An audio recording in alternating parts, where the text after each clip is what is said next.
Guerra y paz, de León Tolstoy. Parte 7. Capítulo 16. Se había enviado fuera a 2 princesas de la mansión de Pierre. La tercera hacía ya tiempo que se había casado, y muchas cosas habían sido robadas, aunque Pierre no sabía bien exactamente qué.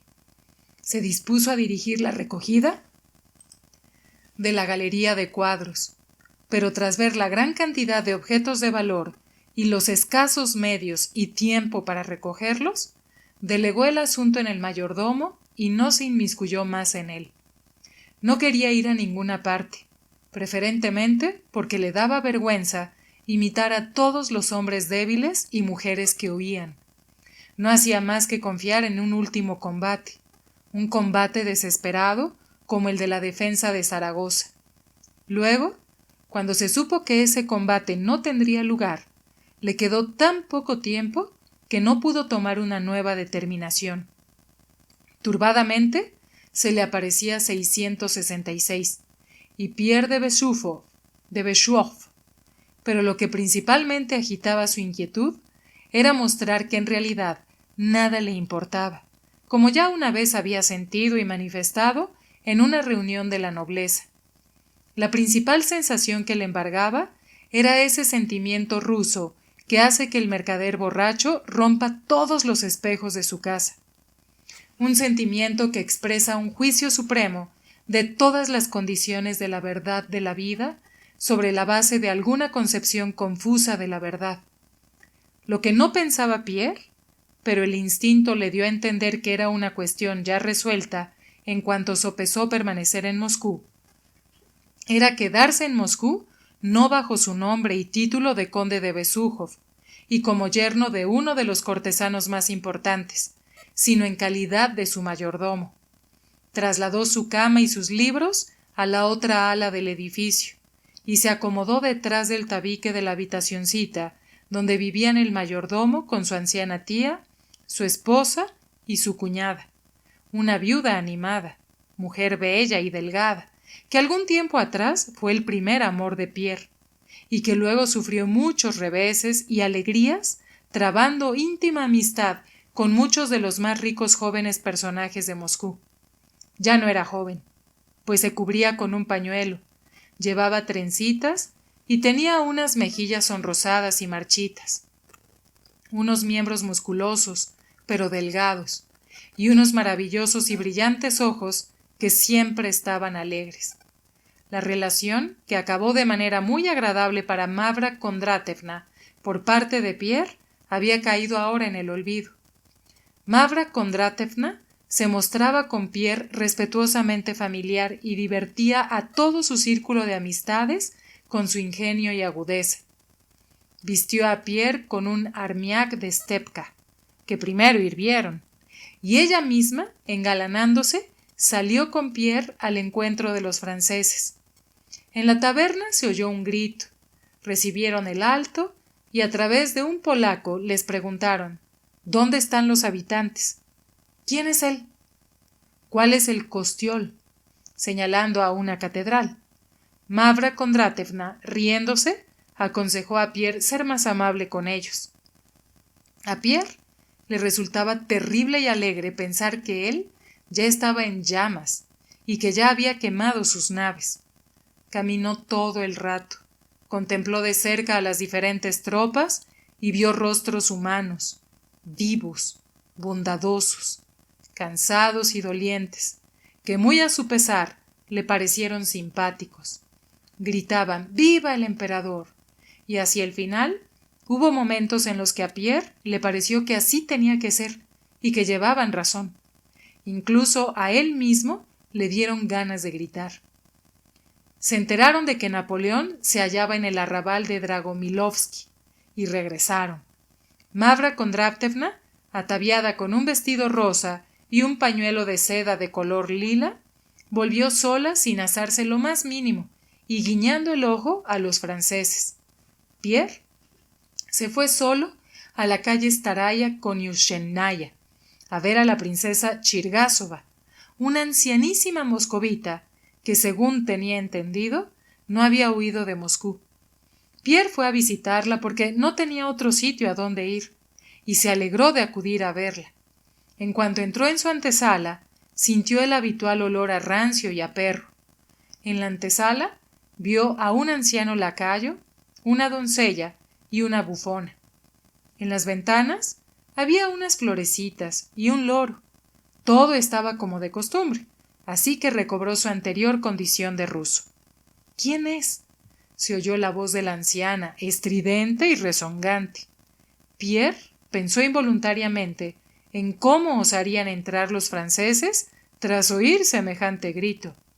«¡Zarevna!», así llamaban a la bufona. «Ve a la antesala». «Soy yo, princesa. ¿Puedo pasar?» «¿Y quién es yo? ¿Bonaparte o qué?» «¡Ah, magnífico! ¿Qué haces, querido mío, que no huyes?» «Todos huyen, señor mío. Siéntate, siéntate. ¿Y esto qué es? ¿De qué te has disfrazado? ¿O es que han llegado ya las Pascuas?» «Zarevna, anda a ver quién es». «¿Y qué te harán a ti?» «No te harán nada. ¿Llegaron a tu casa o no?» Preguntaba exactamente igual que hubiera preguntado si había vuelto ya el cocinero de Ochotny Riad. Ella o bien no comprendía o bien no quería comprender. Pero extrañamente su seguridad era tan fuerte que Pierre, observándola, se convenció de que en realidad no le podían hacer nada. Una vecina mía, María Ivanovna Dolohava, se marchó ayer. Su hijo la despidió vestido igual que tú, y vino a convencerme para que me marchase yo también. Si no, prendería fuego a mi casa. Y yo le dije, si me prendes fuego, te denuncio a la policía. Pero la policía se ha marchado. ¿Y cómo se puede estar sin policía? Seguramente ellos tienen la suya. Yo sin policía no puedo estar. ¿Acaso se puede prender fuego a la gente? Pues que vengan. Tengo una ventaja. He puesto el lavadero en su patio. Ahora tengo aquí mucho espacio. Bueno, ¿y no han venido a su casa? Vino uno, pero no le dejé pasar.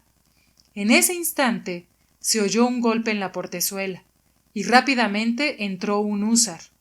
Muy cortésmente, rogando disculpas por las molestias, pidió comer. La princesa Georgiana le miró y, comprendiendo de qué se trataba, ordenó hacerle pasar a la antesala y darle de comer. «¿Ve, querido?» «Y mira, ve, querido, y mira si le han dado de todo. Han sobrado de la comida unos barquillos buenísimos, y hubieran estado contentos de habérselos comido ellos solos». Pierre se acercó al francés y conversó con él. «Conde Piotr Kirílovich, venga aquí», gritó la anciana. Pero en ese momento el francés llamó a Pierre a la antesala y le mostró su ennegrecida camisa. Sonrojándose, le preguntó si podían darle una limpia. Pierre volvió junto a la anciana y se lo contó. «Está bien, que se le dé una tela de 10 arshines y decidle que se la entrego por caridad. Y para que no me causen ninguna incomodidad, decidle también que cuente a su superior que yo, la princesa Georgiana Marfa Fedorovna, vive sin molestar a nadie. Si no, les daré su merecido. Pero mejor que vengan a hablar conmigo». «Bueno, venga. Vaya con Dios», le decía al francés, quien saludaba haciendo reverencias en la puerta del salón, dando las gracias a la bondadosa señora. Al salir de casa de la princesa, Pierre se encontró cara a cara con una persona que llevaba el mismo armiac que él. «¡Ah, Besújov!», dijo el hombre, en quien Pierre reconoció a Dólokhov. Este le cogió de la mano como si siempre hubieran sido amigos. «Así que te has quedado. ¡Qué bien! Ya he prendido fuego a Karetny Ryad. Mis muchachos queman por todas partes, pero me da lástima la casa de la anciana. La de mi madre la quemaré yo». Pierre también se había olvidado en ese momento de que Dólokhov era su enemigo, y sin preámbulos le contestó: «No puedes». «¿Para qué quemarla?», dijo. «¿Pero quién te ha ordenado hacerlo?». «¡Fuego!», respondió Dólokhov. «¿Y tu casa la vas a quemar?». «Será mejor que agasajar en ella a los franceses», dijo Pierre. «Solo que yo mismo no lo haré». «Bueno, te haré ese favor». «Mañana te haré una visita con el fuego», dijo Dólokhov, acercando su rostro al de Pierre. Riéndose, salió fuera. «Si me necesitas, pregunta por Danitka, bajo el puente Moskovoretsky». De vuelta al ala del edificio de su casa, Pierre se encontraba en todas partes a los franceses. Algunos le preguntaban quién era, y al contestarles el mayordomo de una casa, le permitían el paso. Junto a su casa había centinelas, y dentro, como pudo averiguar, permanecía un importante mando francés. La galería la habían convertido en un dormitorio. Se había trasladado todo, y estaban preguntando dónde se hallaba el dueño de la casa. Y con Mavra Kondratevna flirteaban. También habían oído hablar de los incendios. Al día siguiente, Pierre salió de nuevo a caminar, y sin querer se vio atraído por una multitud que se dirigía hacia Gostiny Ryad, que ardía. Debido al humo, desde allí enfiló hacia el río, y en el río tropezó con una multitud al lado de un niño de 5 años. Nadie sabía de quién era, y nadie se decidía a recogerlo. Pierre le cogió y se lo llevó a casa, pero su casa y la calle Pokrovskaya también estaban ardiendo. La muchedumbre y los soldados saqueaban y daban vueltas por la ciudad. En la entrada de su casa se encontró con Mavra Kondratevna. Corriendo y a gritos, le dijo que todo estaba en llamas y que todo había sido saqueado. Juntos marcharon a la iglesia. Por el camino vieron cómo un hulano mataba con su lanza a un comerciante. En la iglesia no había nada para comer. Mavra Kondratevna salió en busca de algo y consiguió té, azúcar y vodka, y el vodka lo intercambió por pan. Pierre también fue a buscar comida, pero por el camino fue detenido por un soldado que le quitó el caftán y le ordenó portar un saco. De camino entraron en Podnovskoe Pol, y allí Pierre vio cómo el soldado ordenaba a un anciano portero sentarse y descalzarse. El anciano comenzó a llorar. El saqueador le dio sus botas y se marchó. Después dejaron marchar a Pierre. Cuando éste regresó, hambriento, cayó dormido. 2 oficiales entraron por la mañana en la iglesia. Uno se acercó a Pierre y le preguntó quién era. Pierre le hizo una señal masónica que el oficial no acertó a comprender, pero le preguntó qué era lo que quería. Pierre le relató su situación. Juntos marcharon con el huérfano a la habitación del francés en la mansión de los Rostov, comieron y bebieron. Pierre le contó su situación y su amor. Le hablaba como si fuese un padre espiritual. El francés era una persona inteligente y amable. Pierre, para no jugarle una mala pasada al francés, tras darle su palabra, fue a casa de la princesa Georgiana. En su casa había un mando que le había traído café. En la calle todo estaba tranquilo. Los niños disparaban con sus palos a los franceses.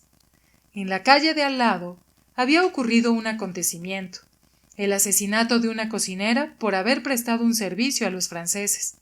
Había lavado pantalones a cambio de dinero. Pierre salió a buscar a Dólokhov para encontrar algún medio para huir. Halló a Dólokhov y entró en un sótano. De repente, Dólokhov golpeó a un francés con un cuchillo y una pistola y salió de un salto.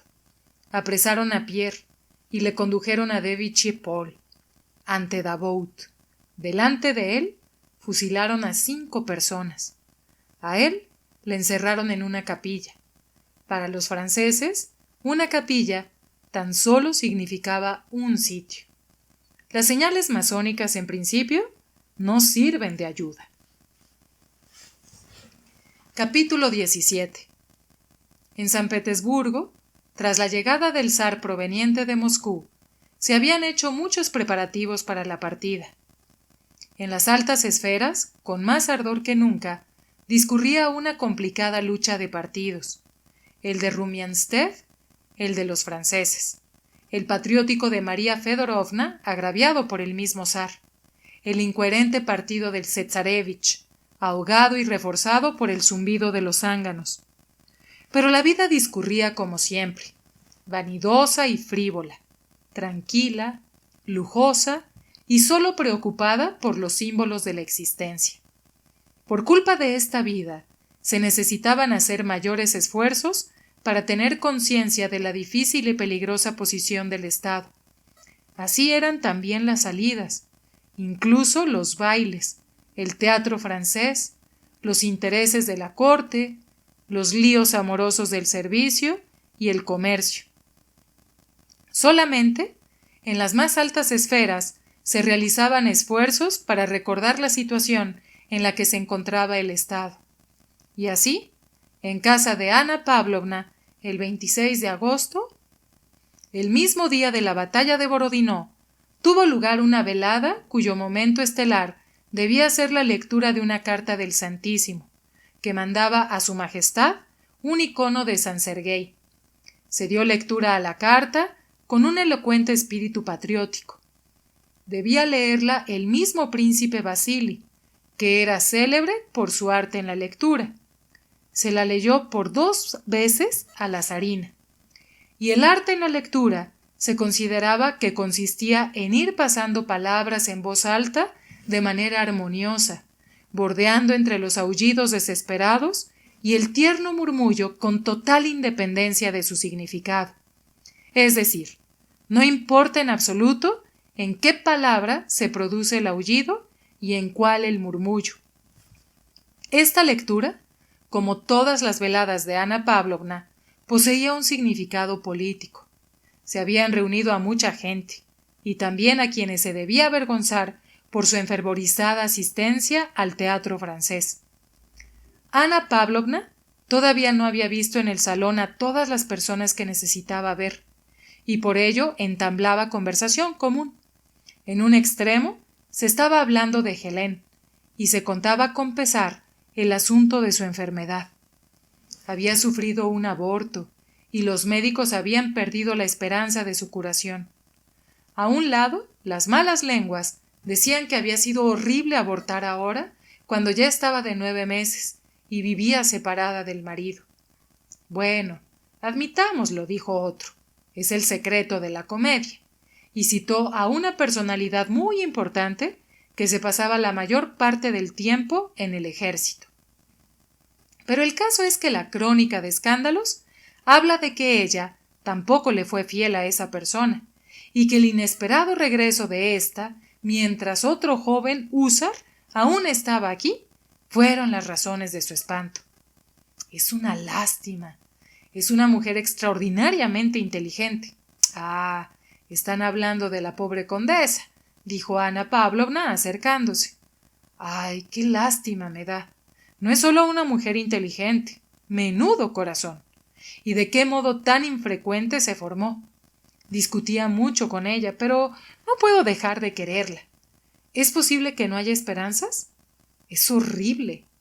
La gente inútil vive, y la flor de nuestra sociedad.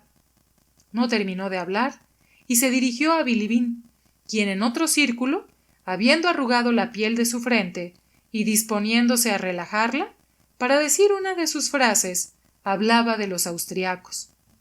Lo encuentro admirable, decía acerca del comunicado mediante el cual habían sido enviados a Viena los estandartes austriacos capturados por Wittgenstein, el héroe de Petrópolis. ¿Cómo? ¿Cómo es eso? Se dirigió a él Ana Pavlovna, provocando que se guardara silencio para escuchar una historia que ella ya conocía. El zar enviará los estandartes austriacos, unos estandartes amistosos y extraviados que él encontró fuera del auténtico camino, concluyó Bilibín, relajando las arrugas de su rostro. Admirable, admirable, dijo el príncipe Vasili, pero en ese momento ya había entrado esa persona insuficientemente patriótica a la que Ana Pavlovna esperaba dirigirse, e invitando al príncipe Vasili a sentarse a la mesa y acercándole 2 candelabros y el manuscrito original, le rogó comenzar. Se hizo el silencio. Su excelencia el emperador, anunció severamente el príncipe Vasili, mirando al público como preguntando si no había nadie que tuviese algo que decir en contra. Pero nadie dijo nada. Primigenio ocupante del trono de la ciudad de Moscú, el nuevo Jerusalén recibirá a su Cristo. De súbito, acentuó la palabra su. Al igual que su madre, en el abrazo de sus diligentes hijos, que a través de la bruma emergente profetiza una gloria espléndida de tu poder y canta de gozo. ¡Hosana! ¡Aquí llega el bendito! Se alzó y miró a todos. Bilibín examinó con atención sus uñas. Muchos, evidentemente, se apocaron, como preguntándose de qué eran culpables. Ana Pavlovna lo repetiría en lo sucesivo, como una viejecita antes de la Eucaristía, pues que el insolente e impertinente Goliat, admirable, ¡qué fuerza!, se dejaron oír las alabanzas al lector y al autor. Animados por la lectura, los invitados de Ana Pavlovna hablaron aún más tiempo sobre la posición de la patria e hicieron diferentes suposiciones sobre la marcha de los combates, que debían haber tenido lugar unos días atrás. «Ya verán», dijo Ana Pavlovna, «ya verán cómo mañana, el día del aniversario del zar, recibiremos noticias. Tengo un buen presentimiento». Los presentimientos de Ana Pavlovna se justificaron plenamente. Al día siguiente, durante el Te Deum en la corte con ocasión del aniversario del zar, se solicitó al príncipe Volkonsky que saliera de la iglesia para recibir un sobre de parte del príncipe Kutuzov, quien escribía que los rusos no habían retrocedido ni un paso y que los franceses habían sufrido bastantes más pérdidas que ellos. Escribía a toda prisa desde el campo de batalla sin haber tenido tiempo de atender los últimos informes. Luego se trataba de una victoria, y justo a la salida del templo se rindió agradecimiento al Creador por su ayuda y por la victoria. Los presentimientos de Ana Pavlovna se justificaron, y durante toda la mañana reinó en la ciudad un estado de ánimo alegre y festivo. Lejos de los hechos, y en medio de las condiciones de la vida en la corte, resultaba extremadamente difícil que los acontecimientos se reflejasen en su plenitud y fuerzas plenas. Involuntariamente, los acontecimientos generales se agrupan junto a un único suceso excepcional. Así, la principal alegría consistía en que habíamos vencido, y la noticia de esa victoria había llegado precisamente en el día del aniversario del zar. Era como si hubiera logrado la sorpresa. En el informe de Kutuzov se citaban también las bajas entre los rusos, entre las que figuraban Tushkov, Bagration y Kutaisov. En la sociedad peterburguesa, la parte infortunada de los acontecimientos también se agrupó involuntariamente junto al hecho de la muerte de Kutaisov. Era conocido por todos. El zar le quería. Era joven y atrayente. Ese día todos se cruzaban las mismas palabras. ¿Qué cosa más increíble ha sucedido? en el mismo Te Deum. Vaya pérdida la de Kutaisov. ¡Ay, qué lástima! ¿Qué le decía yo de Kutuzov? Decía el príncipe Vasili con orgullo profético. Pero al día siguiente no se recibieron noticias del ejército. La opinión pública comenzó a intranquilizarse y los cortesanos a sufrir, porque el zar lo hacía de incertidumbre. ¿Cuál es la posición del zar?, decían todos, acusando a Kutuzov. El príncipe Vasili no decía «esta boca es mía» sobre su protegido. Además, al atardecer de ese día, se conoció otra noticia triste en la ciudad. Supieron que Helene había muerto repentinamente. Al cabo de 3 días, la comidilla general circulaba ya sobre 3 infortunios sucesos: la incertidumbre del zar, la muerte de Kutaisov y la muerte de Helene. Finalmente, llegó un terrateniente de Moscú y por toda la ciudad se extendió la noticia de la rendición de Moscú. Era horrible. ¿Cuál era la posición del zar? Kutuzov era un traidor, y el príncipe Vasili, durante las visitas de condolencia que se le rendían, decía qué era, pues, lo que esperaba de un viejo ciego de tan malas costumbres. En su aflicción, le resultaba excusable olvidar lo que había dicho anteriormente. Al final, Michaux, un francés, acudió a una audiencia con el zar y sostuvo con él la famosa conversación en la que, tras hacerle un juego de palabras consistente en que había dejado a los rusos sumidos en un terror, no hacia los franceses, sino hacia que su zar no firmase la paz, provocó en éste las célebres palabras de que él, el zar, antes de firmar la paz, estaba preparado para dejarse crecer la barba. Señaló hasta dónde, hasta que de todas las hortalizas quedase una única patata. Capítulo 18.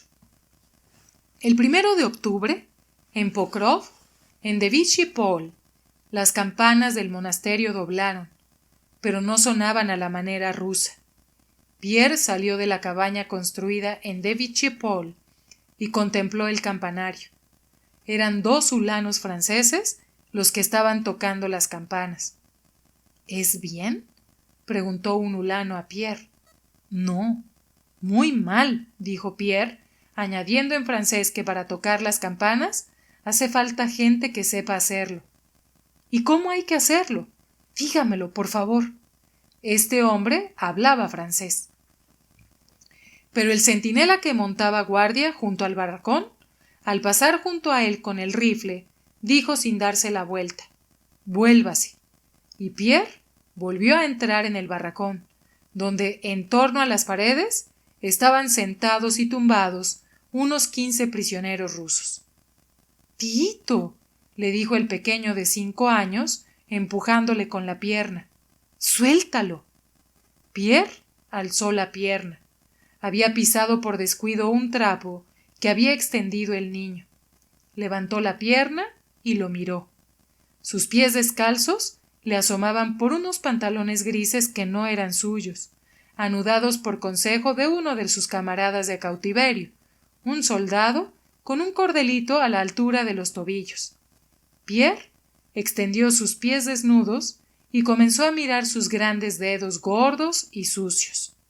Parecía que la contemplación de sus pies produjese a Pierre un gran placer. Varias veces se rió consigo mismo, mirándolos, para después volver a su capote, sobre el que había un taco de madera y un cuchillito, con el que comenzó a tallarlo. El soldado que estaba a su lado hizo hueco, pero Pierre le cubrió con el capote. Y al otro anciano, al parecer un funcionario, que estaba sentado al lado remendando algo, Pierre le dijo: «¿Qué, Mijail Onufrievich? ¿Todo bien?» «Claro, claro. No me puedo ni mover». «Venga, no es nada. Todo tiene arreglo en la vida», dijo Pierre, riéndose y mascando algo con la lengua, algo que tenía por costumbre hacer al trabajar, y se dispuso a tallar lo que sería una muñeca. El niño se le acercó. Pierre sacó un trozo de panecillo y sentó al niño sobre el capote. Hacía tiempo que Pierre no se veía ante un espejo. Si lo hubiera hecho, se habría asombrado de lo poco que se parecía ya a sí mismo, ya que, en su provecho, había cambiado. Había adelgazado significativamente, en especial su cara, pero a pesar de ello, era notoria la fuerza de su linaje en sus miembros y espalda. Antes, afeándose, se cortaba los cabellos, que parecían preocuparle mucho debido a alguna originalidad y temor, y ahora le habían crecido y se le habían rizado de la misma manera que los de su padre. La parte inferior de su rostro había echado barbas y bigote, y en los ojos había una frescura, satisfacción y belleza tales como nunca antes había habido.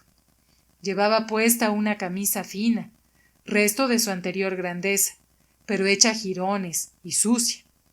Por encima llevaba una pelliza, probablemente de mujer, como una chaqueta de húsar sobre los hombros, unos pantalones grises de soldado con el doblez hecho a la altura de los tobillos, y los pies desnudos con callos, a los que no hacía más que mirar alegremente. En aquel mes de cautiverio en Moscú, Pierre sufrió bastante. Como podía suponerse, padeció mucho, pero sentía que había disfrutado tanto conociéndose a sí mismo como nunca en toda su vida. Y todo lo que sabía se unía en su memoria a la noción y sensación de tener los pies descalzos. Parecía que lo que hacía falta era cambiar las botas y las medias, pues descalzo se iba mejor, más ágil y agradablemente. Por lo menos sé que estos son mis pies. Pierre experimentaba muchas alegrías, pero no lo diría en ese momento. Al contrario, a cada segundo pensaba en la alegría que supondría el momento en que pudiera librarse de su cautiverio y lo deseaba con todas las fuerzas de su alma. Pero en lo más hondo de su alma, al contemplar sus pies descalzos, se sentía feliz. Y esto, ante todo, ocurría porque por primera vez en su vida se había visto totalmente privado de la libertad y excesos de los que había disfrutado durante toda su vida. Nunca antes había conocido la alegría de comer y de entrar en calor.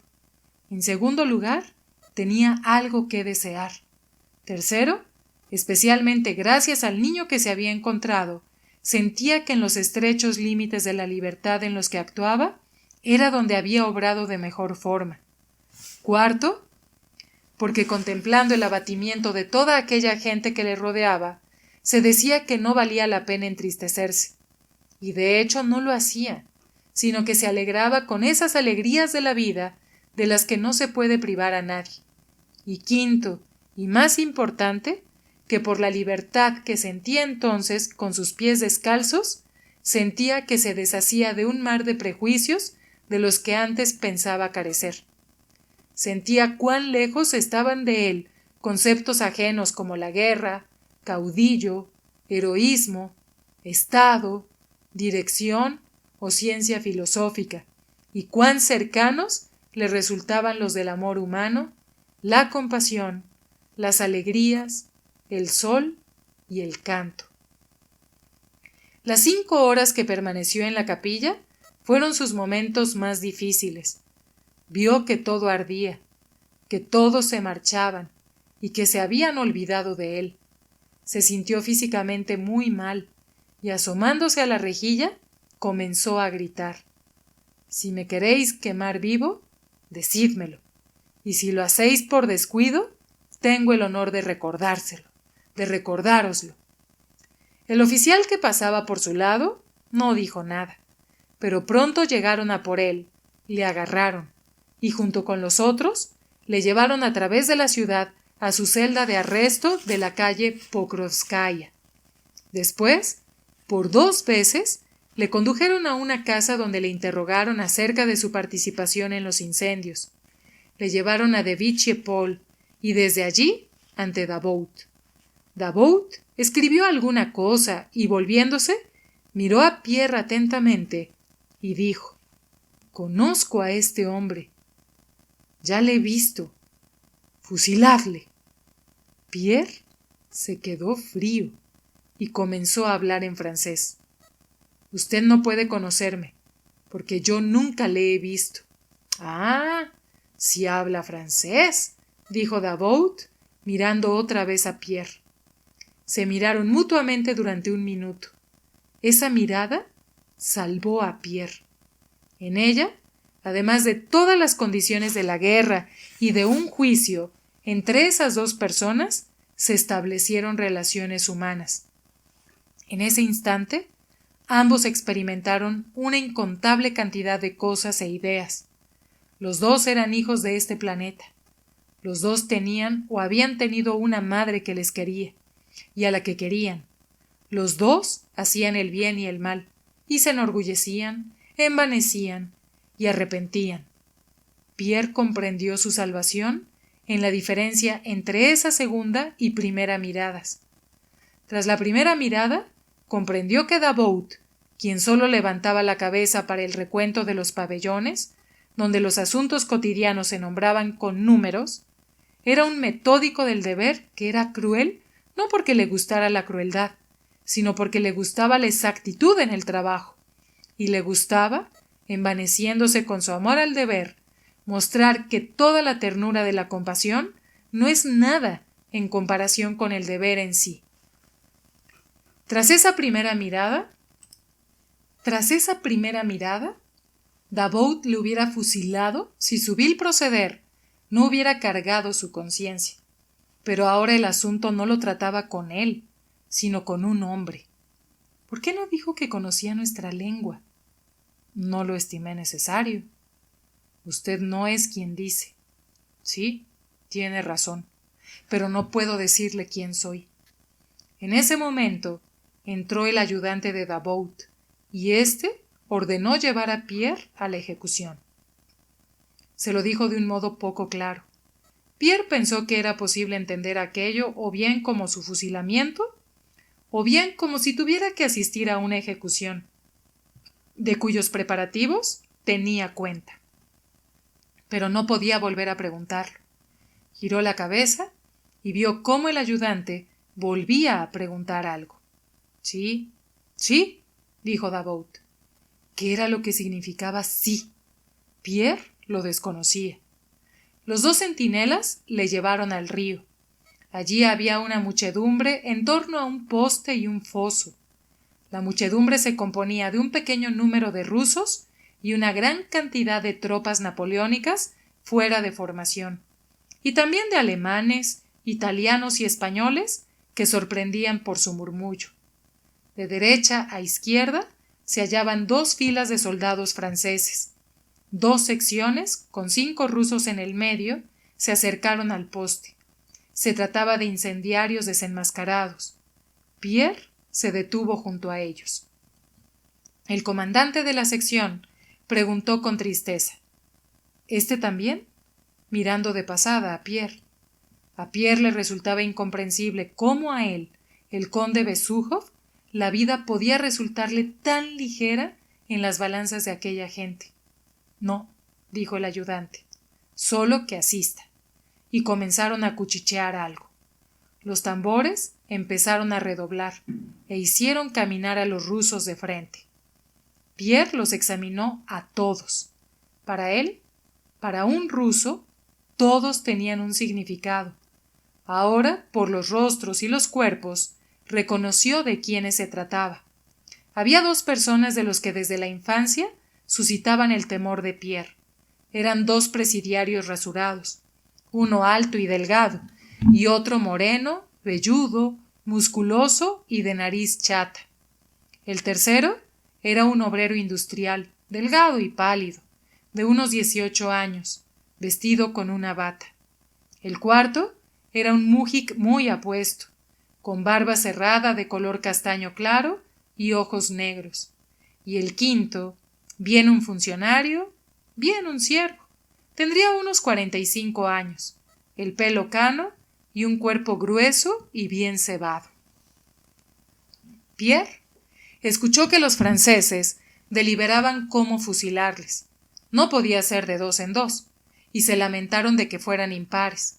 A pesar de ello, comprobó que les resultaba muy desagradable cumplir la orden, preocupándose solamente de cómo terminar el asunto deprisa. Al final, decidieron que de 2 en 2. Agarraron a 2 galeotes y les condujeron al poste. Un funcionario francés, con bufanda, se aproximó al poste y dio lectura a la sentencia en francés y en ruso. Los galeotes miraron a su alrededor en silencio, con los ojos enardecidos, como mira una fiera abatida ante el cazador que se le acerca. Uno no hacía más que santiguarse, otro se rascaba la espalda y puso sus fuertes y ásperas manos delante ante su vientre. Finalmente, el funcionario se apartó, se comenzó a vendarles los ojos y aparecieron los fusileros, 12 soldados. Pierre se giró para no verlo, pero los disparos le parecieron tan horriblemente ruidosos que le hicieron volverse. Había humo, y los franceses hacían algo en el foso con la cara pálida y las manos temblorosas. Después, del mismo modo, acercaron a otros 2, quienes miraron a todos por igual en vano, callados y pidiendo protección, evidentemente sin comprender ni creer lo que iba a ocurrir. No podían creerlo. Ellos, solo ellos, sabían qué había significado su vida, y por eso no comprendían y no creían que pudieran quitársela. Pierre decidió otra vez no mirar, pero de nuevo, como si de una horrible explosión se tratase, los disparos le obligaron a hacerlo. Vio lo mismo: humo, sangre, caras pálidas asustadas y manos temblorosas. Pierre se volvió respirando con dificultad, y su agitación se agravó aún más al detectar sin excepción, en las caras de los rusos y soldados y oficiales franceses de su alrededor, un temor, un horror y una lucha más fuertes que las de su propio rostro. Pero en suma, ¿quién es el que desea esto?, pensó Pierre. Incluso me he dado cuenta de que Davout sentía lástima por mí. Y estos están sufriendo igual que yo. ¡Fusileros del 86! ¡Adelante!, gritó alguien. Mandaron al quinto, el obrero industrial con bata. Acababan de ponerle las manos encima cuando, horrorizado, dio un brinco hacia atrás y comenzó a dar gritos salvajes. Le asieron de las manos y se cayó de repente. Fue como si de súbito hubiera comprendido algo, o bien que sus gritos eran en vano, o bien lo que le decía el miedo que se había apoderado de él, que era imposible que le mataran. Caminó como los otros, como una fiera abatida, mirando en derredor con los ojos brillantes. Pierre ya no pudo volverse y cerrar los ojos. La curiosidad y agitación de Pierre y la de toda la multitud llegó a su grado máximo ante este quinto asesinato. Como los otros, también este quinto reo parecía tranquilo, portando en su mano el gorro, arrebujándose la bata y caminando a pasos iguales. Únicamente miraba, preguntando. Él mismo se ajustó el nudo en la nuca cuando empezaron a vendarle los ojos. Por lo visto le molestaba, y después, cuando le arrimaron al ensangrentado poste, se desplomó. Aunque torpemente se incorporó, y poniendo los pies a la misma altura, se apoyó tranquilamente. Pierre igualmente se lo comía con la mirada, sin perderse ni el más mínimo movimiento. Probablemente se oyó la orden, y tras ella el disparo de 12 fusiles, pero nadie, según Pierre supo después, ni siquiera él, escuchó el más mínimo ruido de los disparos.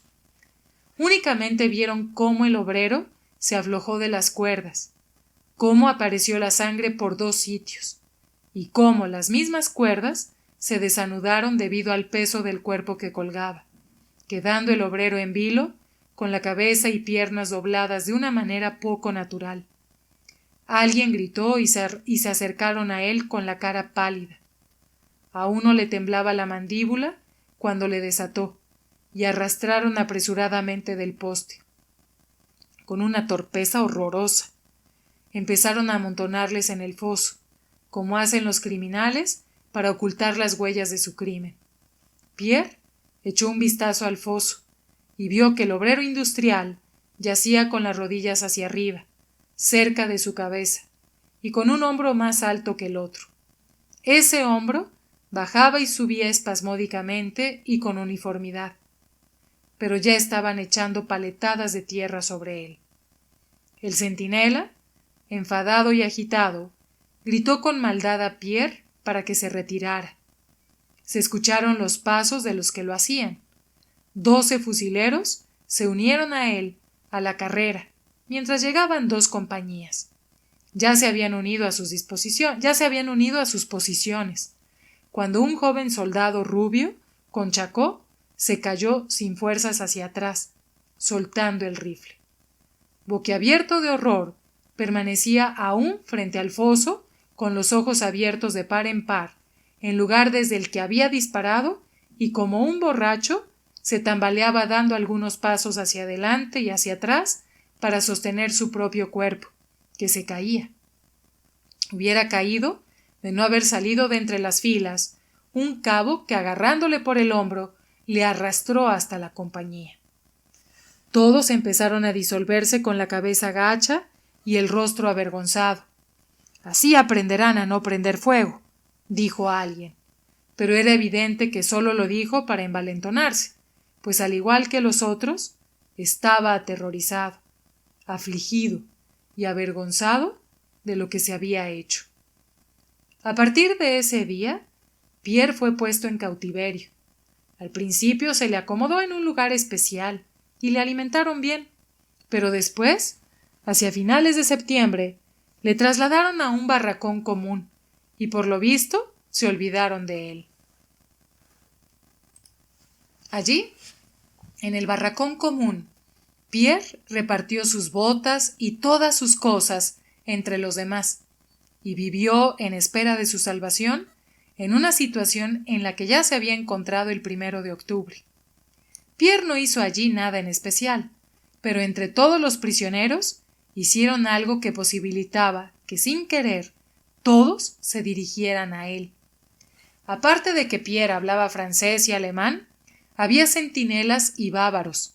Aparte de que estaba realmente fuerte, aparte de gozar de gran estima, incluso por parte de los franceses, nadie sabía por qué, ni los prisioneros, ni los franceses, ni él mismo, que de hecho le llamaban gigante peludo, no había ni una persona entre sus camaradas que no le debiera algo.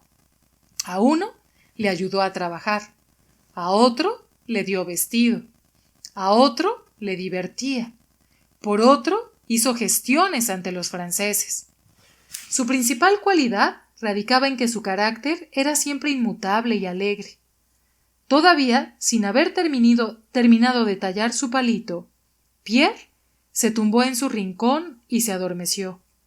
Apenas cayó dormido cuando una voz se oyó detrás de la puerta. «Gran juerguista. Le hemos puesto de mote gigante peludo. Probablemente sea un capitán. Muéstremelo. Muéstremelo, cabo», dijo una suave voz afeminada. Inclinándose, entraron un cabo y un oficial, un moreno con unos maravillosos ojos, entornados y melancólicos. Era Poncini, el amigo secreto de Pierre. Se había enterado del cautiverio y situación de Pierre y finalmente había conseguido llegar hasta él. Poncini llevaba un paquete que portaba un soldado. Se acercó, miró a los prisioneros y a Pierre, y tras suspirar profundamente, asintió con la cabeza al cabo y empezó a despertar a Pierre. En cuanto éste se despertó, la expresión de tierna compasión que había antes en el rostro de Poncini de repente desapareció. Al parecer, temía ofenderle con ello. Le abrazó con alegría y le besó. Por fin te he encontrado, mi querido Pilat, dijo. ¡Bravo! Gritó Pierre, levantándose de un salto. Tomó el brazo a Ponzini, con la misma firmeza con la que acudía a los bailes, y empezó a caminar con él por las habitaciones. Pero, ¿cómo no me has dicho dónde estaba?, le reprochó Ponzini. Es horrible la situación en la que se encuentra. Le perdí de vista y le busqué. ¿Dónde? ¿Qué es lo que ha hecho?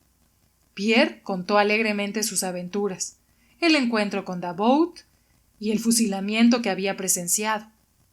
Ponzini empalideció al escucharle y se paró, le estrechó la mano y le besó como si fuese una mujer o un Adonis que supiera que un beso suyo es siempre una recompensa. Hay que acabar con esto. Es horrible, dijo Ponzini, mirando a sus pies descalzos. Pierre se rió. Si sobreviviera, créame que estos momentos serían los mejores de mi vida. Cuánto bien he conocido, y cuánto he confiado en él y en la gente. Yo no le hubiera conocido, amigo mío, dijo, zarandeándole por el hombro. Hace falta su fuerza de carácter para aguantar todo esto, decía Ponzini, mirando todo el tiempo a sus pies descalzos y al paquete que había preparado. Había oído decir que estaba en una situación horrible, pero no pensé que hasta este punto. Hablaremos. Pero esto es lo... Ponzini, turbado, echó un vistazo al paquete y se calló. Pierre le comprendió y sonrió, pero continuó hablando de otra cosa. Tarde o temprano acabará. La guerra acabará de un modo u otro, y 2 o 3 meses en comparación con toda una vida. ¿Me podría explicar cómo va el curso de la guerra y la paz? Sí. No. Mejor no le diré nada, pero mis planes son estos. Primero, no puedo verle en esta situación, aunque tenga buen aspecto. Usted es bravo. Desearía que le viera en esta situación esa.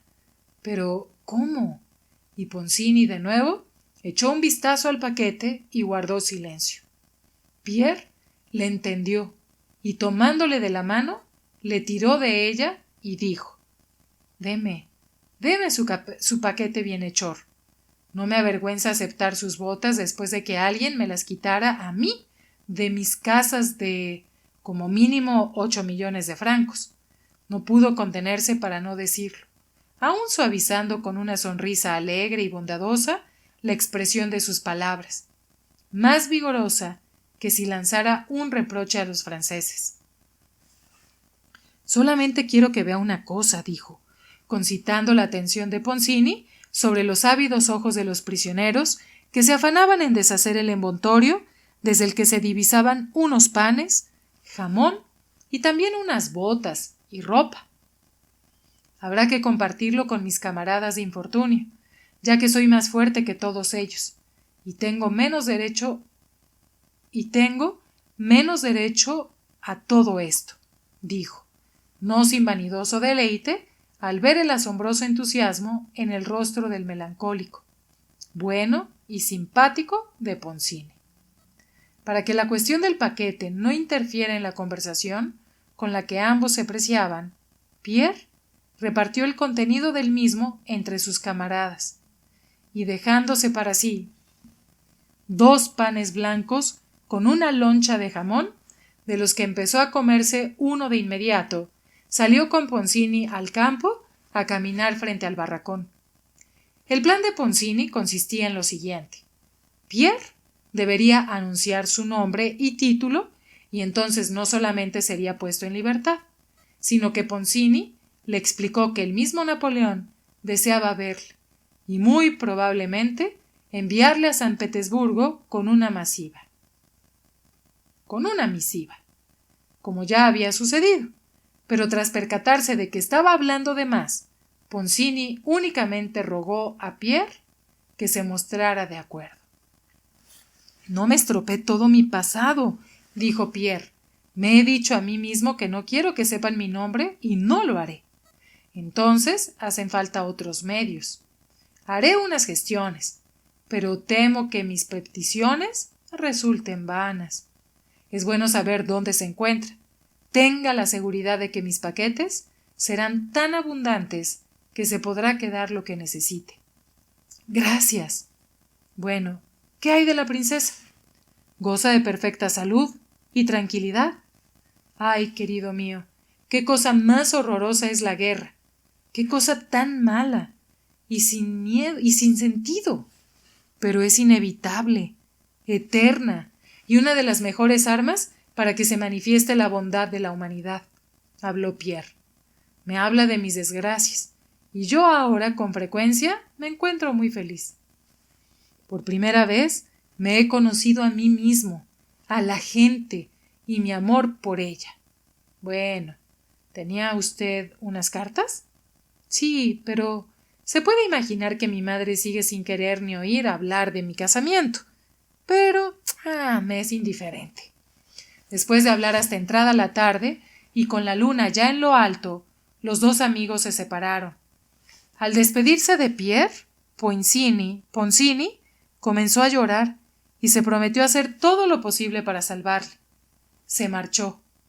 Pierre se quedó en el patio y mirando a las lejanas casas iluminadas bajo la luz de la luna, pensó a un largo rato en Natasha, en cómo dedicaría a ella toda su vida en el futuro, en cómo sería feliz con su presencia y en lo poco que antes sabía valorar a ella.